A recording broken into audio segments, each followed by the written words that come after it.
Le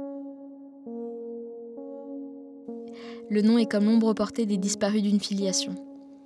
Le nom du père, du grand-père, de l'arrière-grand-père, un nom d'un ailleurs géographique, témoignant d'une langue, d'une culture, d'un lieu d'exil. Ce nom qui bien souvent identifiait les Juifs et les menaçait aussi de mort. Voilà ce qu'écrit la psychanalyste Céline Masson dans son ouvrage Habiter son nom, une histoire française. Ce livre retrace le parcours de 11 personnes qui ont souhaité revenir au nom juif de leurs ancêtres, francisés après la Seconde Guerre mondiale. Des noms que le nazisme avait tenté d'effacer et de remplacer par des numéros.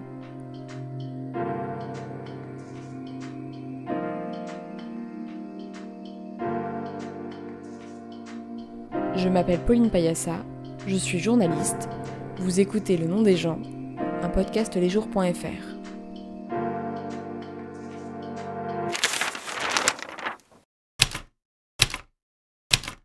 Épisode 3. Retrouver son héritage. Au sortir de la Seconde Guerre mondiale, l'État français encourage fortement les Juifs à changer de nom. Les Lebovici deviennent alors des Lebeaux, les Rubinstein des Rimbaud, ou encore des Sayevitch des Saget. Par peur d'un antisémitisme qui venait de montrer qu'il était capable de décimer des millions d'individus, par peur qu'une nouvelle tragédie touche leurs enfants et eux-mêmes, beaucoup de Juifs français ont pris la décision de changer de nom. Et de 1945 à 1947, 2150 francisations ont été faites.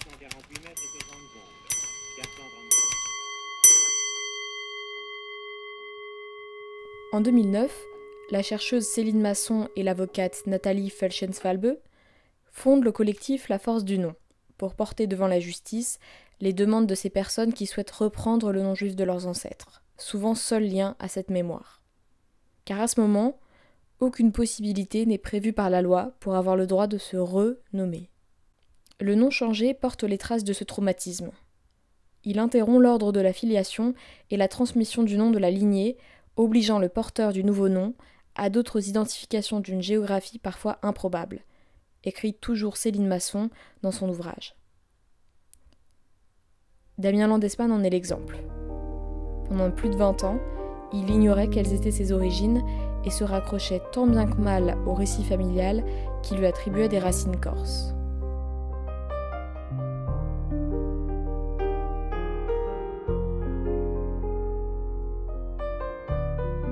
Donc Damien Landesman, j'ai 43 ans, donc j'ai grandi en région parisienne, très classique, en banlieue parisienne à La Défense. J'ai un frère qui a à peu près le même âge que moi, qui a 1 an de moins que moi. Damien Boucher, ce nom-là, donc c'est le nom avec lequel je suis né. C'est un nom qui est très classique, qui sonne français, qui est très français aussi, avec le E accent aigu à la fin. Je savais pas d'où il venait, on n'avait pas de famille en fait. J'avais mon grand-père qui était assez distant et qui, quand on lui posait la question, disait que ça venait de Corse. Enfin, c'était très obscur et j'arrivais pas du tout à m'attacher à ce nom-là, qu'en plus je trouvais assez laid, à vrai dire. Boucher, ça veut dire aussi un peu idiot en fait. Voilà, c'était mon nom, mais j'y étais pas très attaché. Je comprenais pas un peu ce qui pouvait y avoir derrière. Je voyais pas d'où ça venait, j'avais pas de cousin. Et en fait, mon père, clairement, s'est jamais posé trop la question. Mon frère et moi, on se posait un peu plus la question, mais moi peut-être encore plus que mon frère. Ce qui a été marrant dans mon cheminement, c'est que ça a coïncidé aussi, j'ai eu 20 ans avec l'avènement d'Internet, l'arrivée d'Internet, et qu'avec l'arrivée d'Internet, j'ai pu commencer à faire des recherches. J'avais du mal à me dire, c'est mon nom de famille, comme ne sachant pas d'où il venait, j'avais du mal à me l'approprier, en fait. Ce qui a changé la donne, c'est surtout que mon grand-père paternel donc, est décédé en 99, donc j'avais 20 ans. Et à partir de là, ça a été ça a été complètement un bouleversement dans ma vie, dans la vie de ma famille. Il est décédé d'un cancer fulgurant. Ça a été très très rapide et il est parti en 1 semaine. Et à l'hôpital, mon père venait le voir tous les jours et tous les jours, il disait à mon père j'ai quelque chose de très très important à te dire, mais là j'ai pas la force, je suis fatigué, reviens demain, je te dirai demain. Et tous les jours il lui disait ça, et puis un jour il n'y a pas eu de demain. Un jour il est parti et il lui a rien dit. Et puis 1 an plus tard, ma grand-mère est également décédée, et donc on a dû vider l'appartement. Et mon père avait commencé à vider l'appartement tout seul, et puis il y a l'acte de décès de mon grand-père qui traînait sur un bout de table. Et j'ai découvert l'acte de décès de mon grand-père. Donc il y avait marqué Pierre-Jean Boucher, décédé à Paris, telle date, en 1999, né à Vienne, en Autriche, fils de Otto Landesmann et Hilda Goldblatt. J'ai demandé à mon père qu'est-ce que ça voulait dire, hein, qu'est-ce que c'était que ça, et mon père m'a dit oui, je voulais t'en parler, mais bon. Et en fait, je pense c'est un peu un acte manqué qu'il ait laissé traîner ce papier. Je pense que c'est une chance parce que s'il l'avait pas laissé traîner, il m'en aurait pas parlé non plus, et ça aurait pris encore une génération avant qu'on arrive à quelque chose. Il m'a montré ensuite une petite valise dans laquelle il y avait énormément de papiers, de photos, plein de choses, un bulletin scolaire, plein de choses qui venaient de mon grand-père, de sa vie à Vienne, de sa vie d'enfant et d'adolescent à Vienne, et toute son histoire pendant la guerre, tous ces papiers de guerre. Ça m'a beaucoup... ça m'a bouleversé en fait, ça a bouleversé ma vie.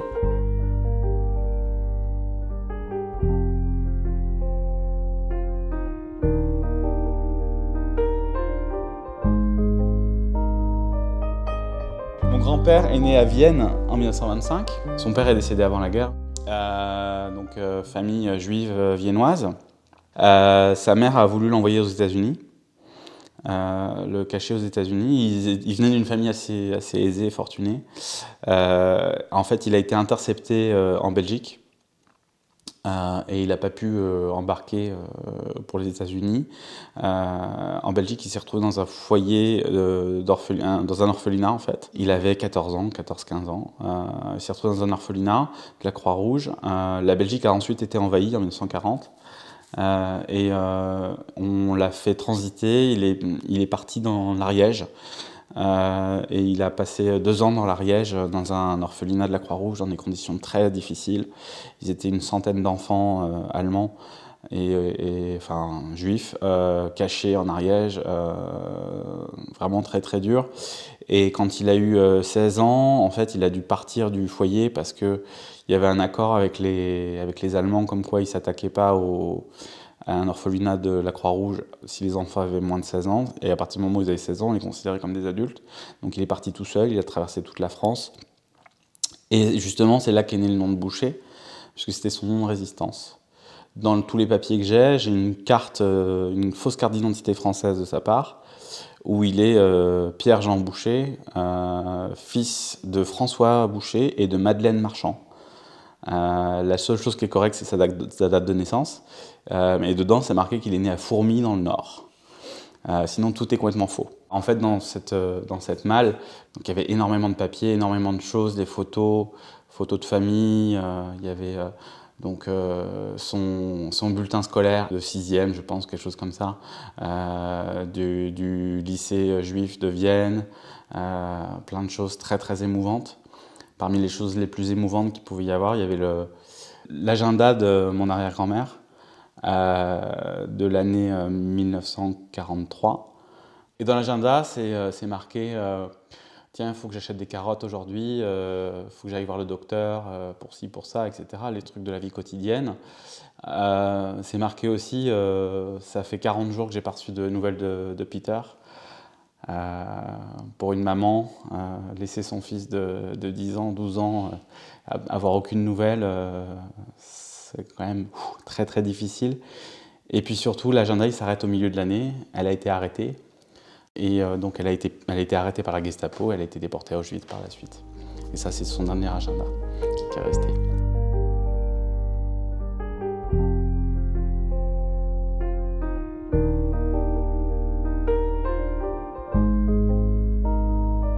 Ma première réaction, en fait, ça a été de me dire que, en fait,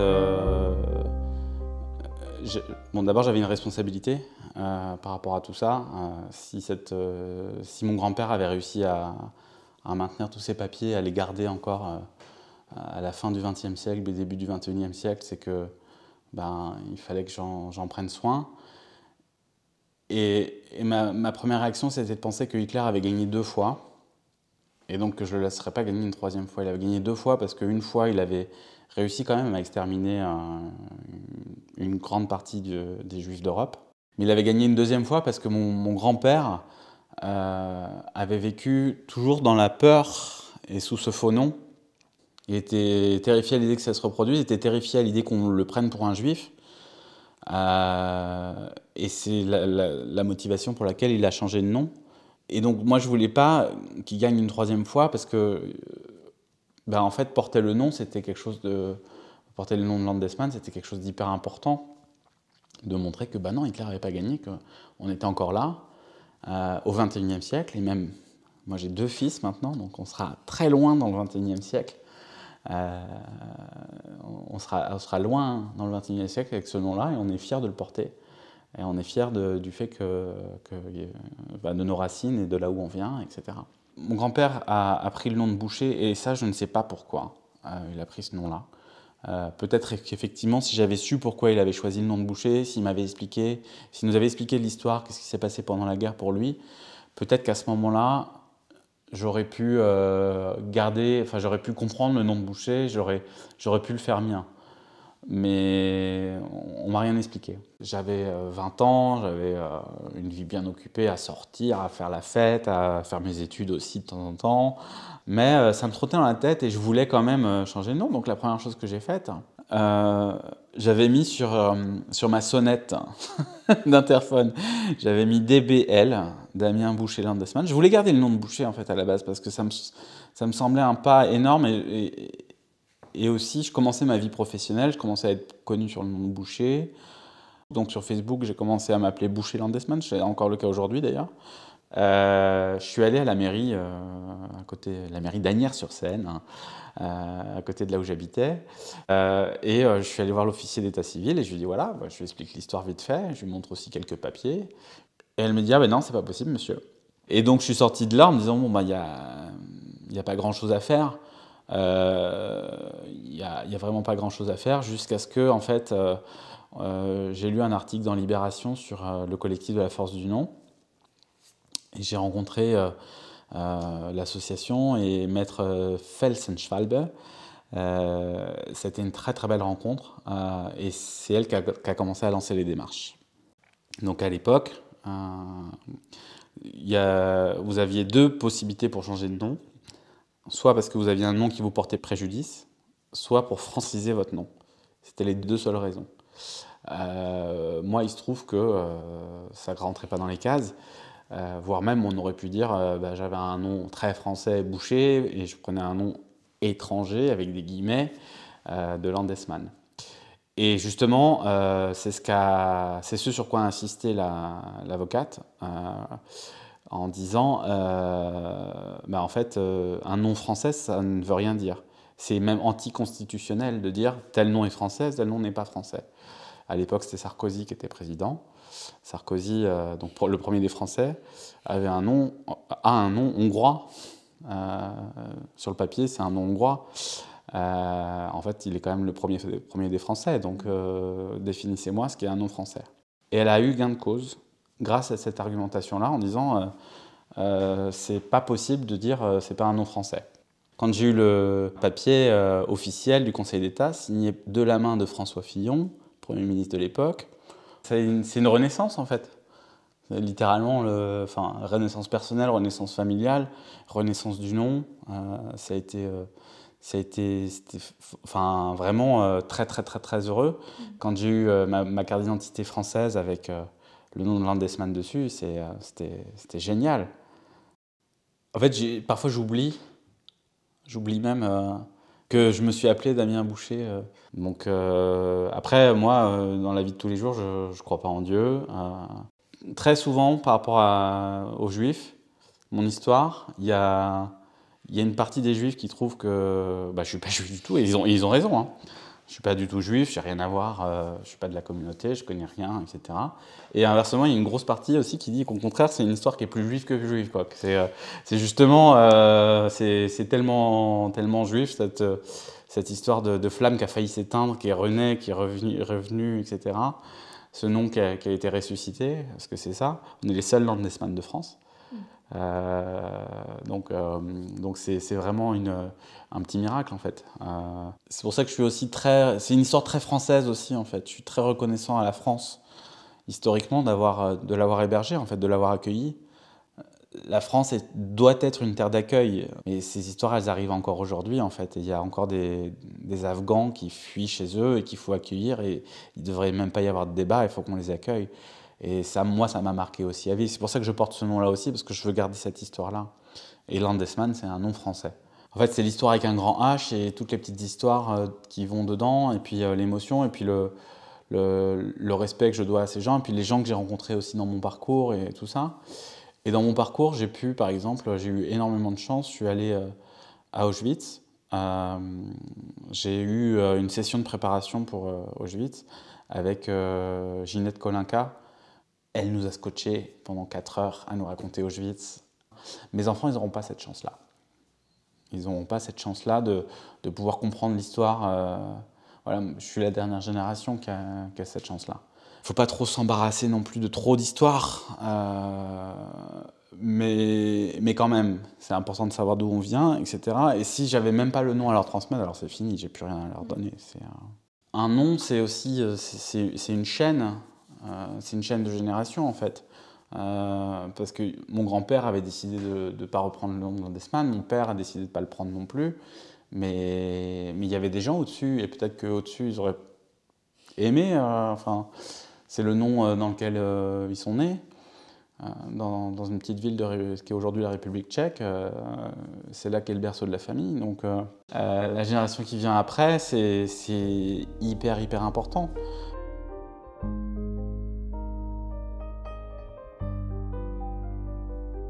L'histoire d'Adélie Pojman-Pontet est un peu différente. Elle fait partie de ces non-juifs francisés au niveau de la 2e génération, à la fin des années 90.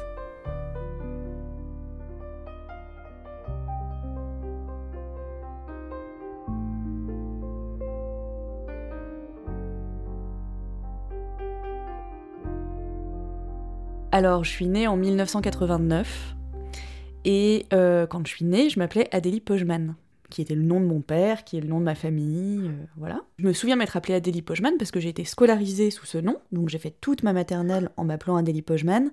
C'est souvent un nom sur lequel les gens butent, parce que ça s'écrit P-O-J-Z-M-A-N, donc il y a quand même 3 consonnes l'une après l'autre. Donc les gens savent pas trop comment le prononcer, et en plus, moi, en école maternelle, je pense en dernière section, j'ai pas des souvenirs ultra précis, je me souviens avoir appris à l'écrire, et donc je me souviens très bien d'apprendre à écrire le J, le Z, le M. Enfin, c'était le nom de ma famille, quoi. C'était sur la sonnette de l'appartement, il y avait marqué la famille Pojman. Et quand j'ai eu 5-6 ans, donc en 1995, au moment de rentrer en CP, mes parents m'ont appris qu'on avait changé de nom et que dorénavant, je m'appelais plus Adélie Pojman, mais que je m'appelais Adélie Pontet. Et le vague souvenir que j'ai du discours qui accompagnait ça venait plutôt de mon père. Ça a été de me dire « Pojman, ça n'existe plus, et si on te pose des questions sur Pojman, tu dis que tu sais pas et tu renvoies vers nous, mais Pojman, ça n'existe plus et il faut surtout pas en parler. Et voilà, si on te pose des questions, tu sais pas. »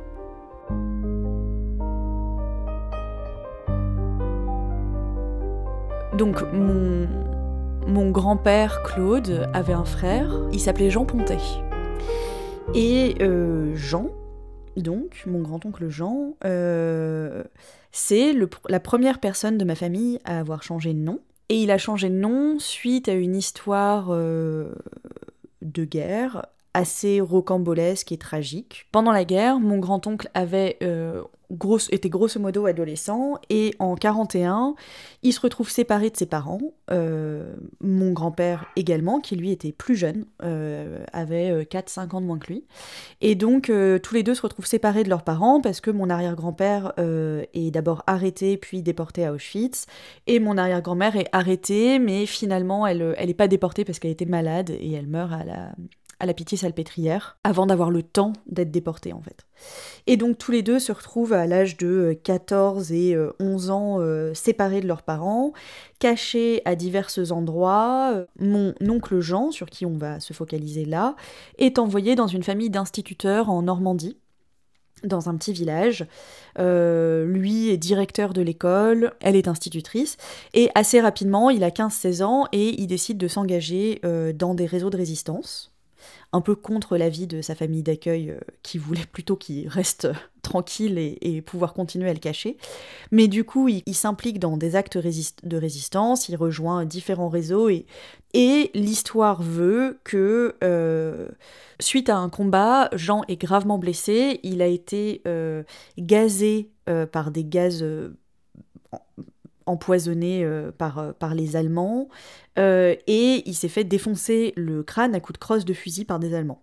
Donc il est envoyé dans le coma, très très gravement blessé, à l'hôpital du coin, quelque part en Normandie, et la légende veut, le récit de Jean veut, que de son coma, il ne pouvait pas communiquer avec le monde extérieur, mais qu'il pouvait entendre le monde extérieur, et il raconte avoir entendu une conversation entre le chirurgien et l'infirmière disant « Oh, Pojman, avec un nom pareil, c'est pas la peine de l'opérer, de toute façon, vu l'état dans lequel il est, on n'a qu'à le laisser crever, quoi. » Concrètement, c'est ça le propos.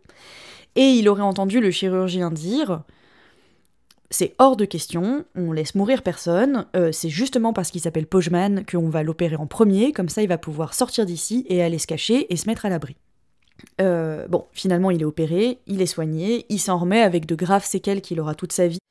Et voilà, et donc au sortir de la guerre, Jean, qui du coup a même pas 20 ans, quelque chose comme ça, décide que plus jamais il veut que sa vie tienne au fil de son nom, et qu'il est hors de question que son nom puisse lui coûter sa vie. Mais, et donc il y a ce mouvement qui incite les personnes juives à changer de nom, et c'est dans ce contexte, et grâce à cette incitation aussi, que mon oncle Jean décide d'abandonner le nom de Pojman et de prendre le nom de Pontet.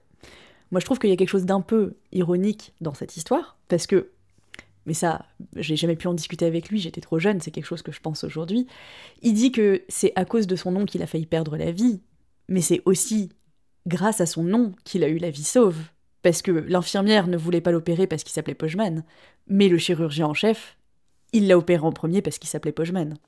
Mais son petit frère, mon grand-père, Claude, n'a pas choisi de changer de nom.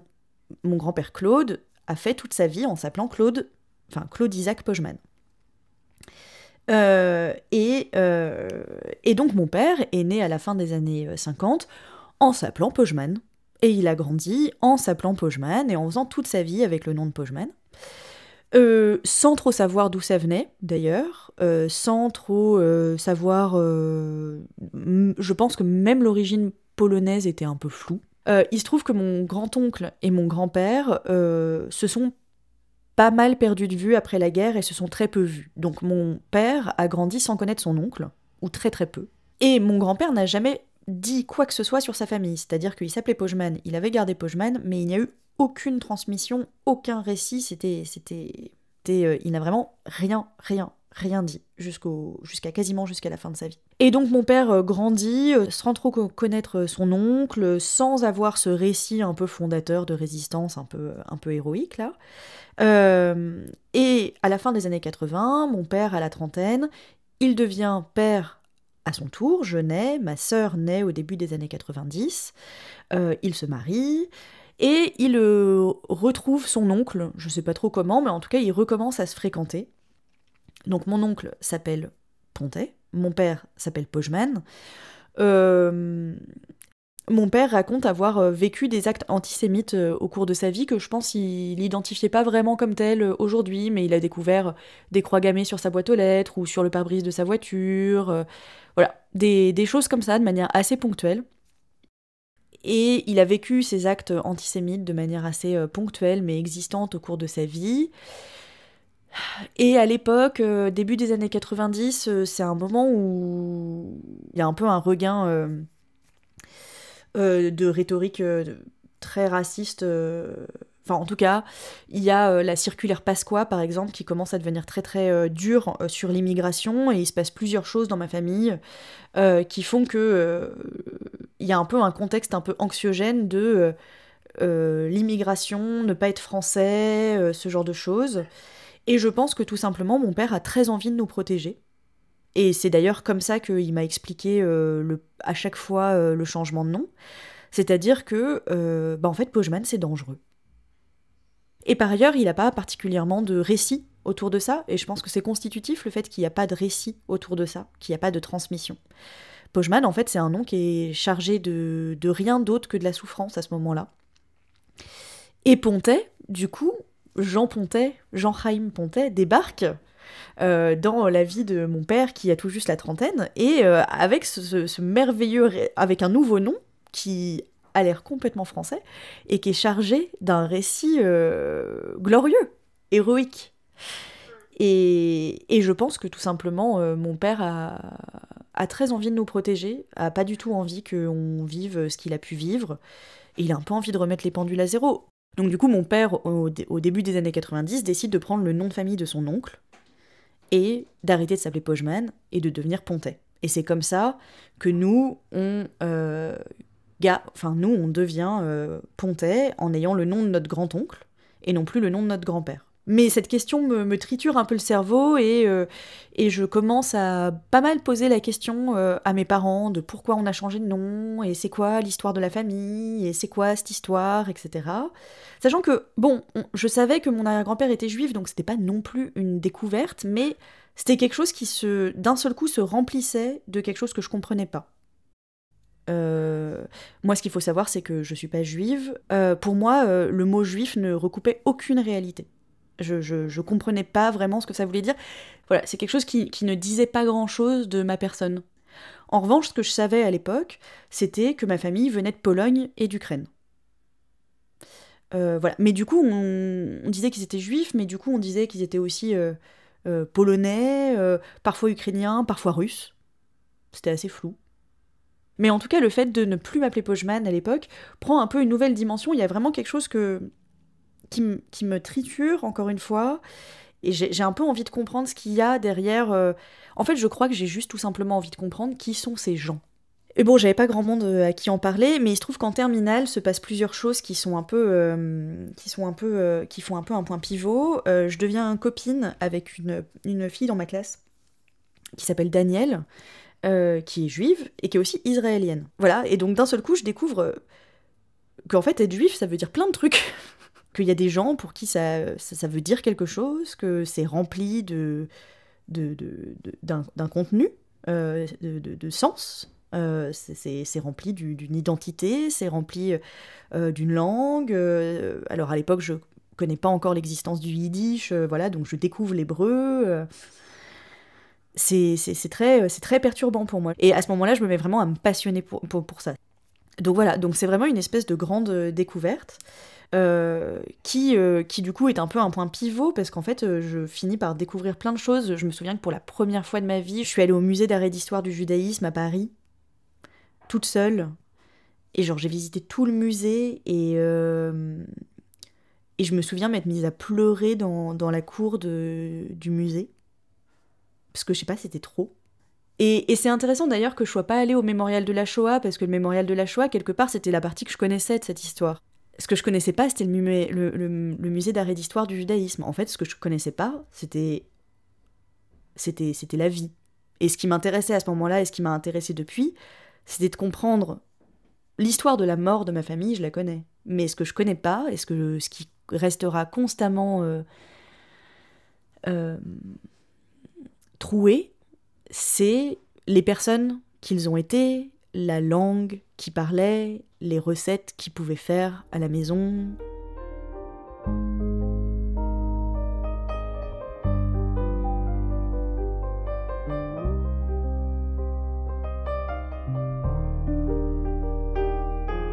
Moi, je suis en terminale en 2008. Et du coup, c'est un peu le moment où Facebook prend de l'ampleur, d'abord dans notre génération, dans ma génération d'ados. Je découvre que sur Facebook, on peut changer son nom. Donc il y avait des gens qui prenaient des pseudos un peu rigolos, etc. Et je me souviens très très bien être face à l'ordinateur de la maison. Et décider d'écrire Adélie Pojman-Pontet. Facebook, c'est rigolo, c'est un peu l'état civil officieux de ma génération, en tout cas, ça l'est plus, mais ça l'a été. Et donc du coup, en tout cas sur Facebook, je m'appelais Pojman-Pontet, et j'étais très contente de m'appeler comme ça.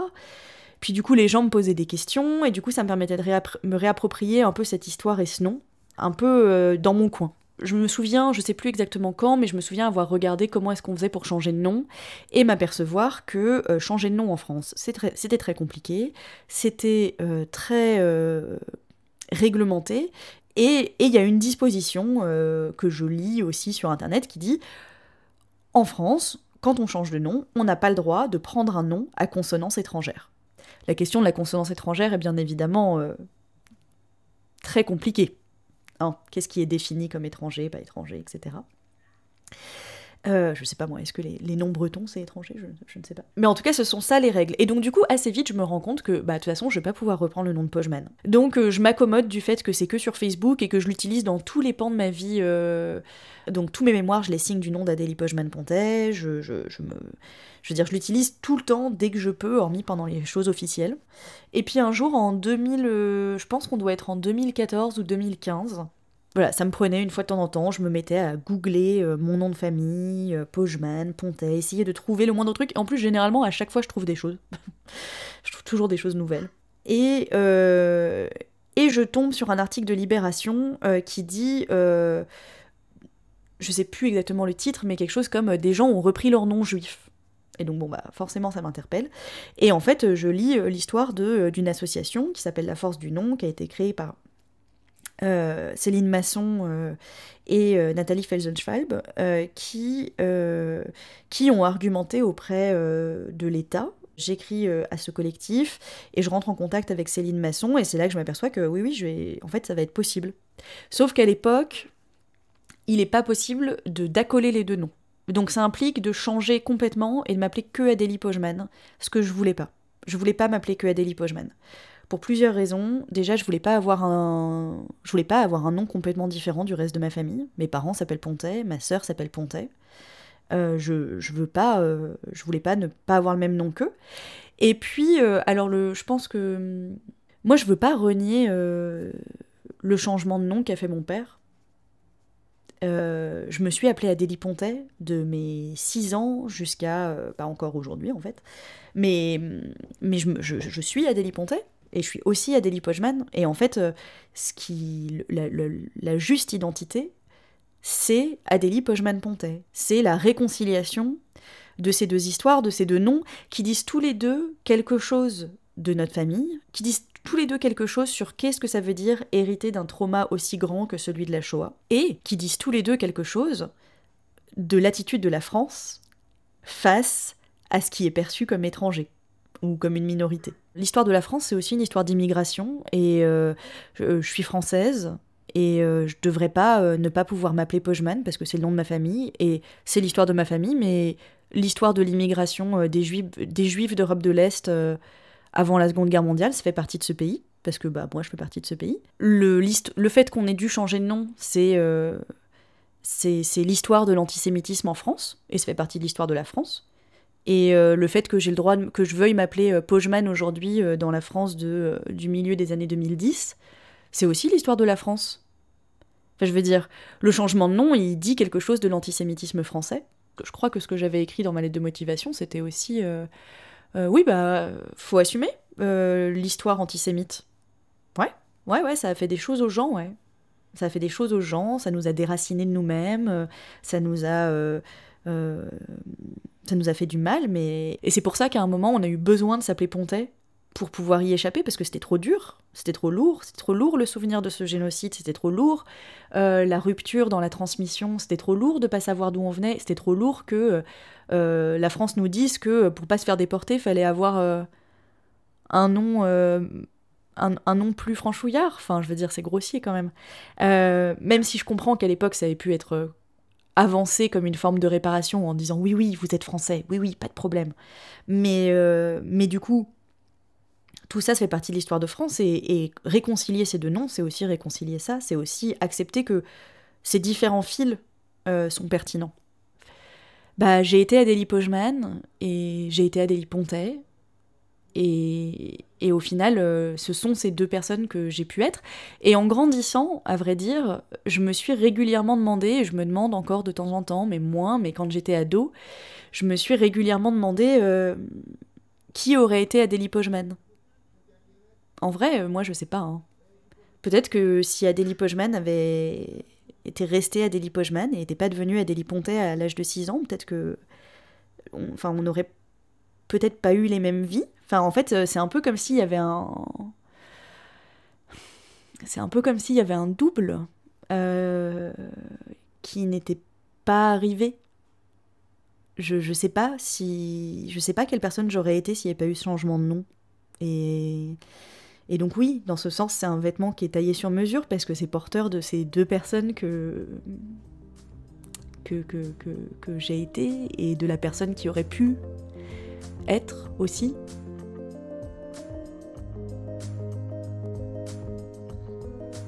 Après plusieurs années de bataille administrative, Damien Landesman et Adélie Pojman-Pontet ont donc pu retrouver leur nom de famille, retrouver leur identité et leurs racines.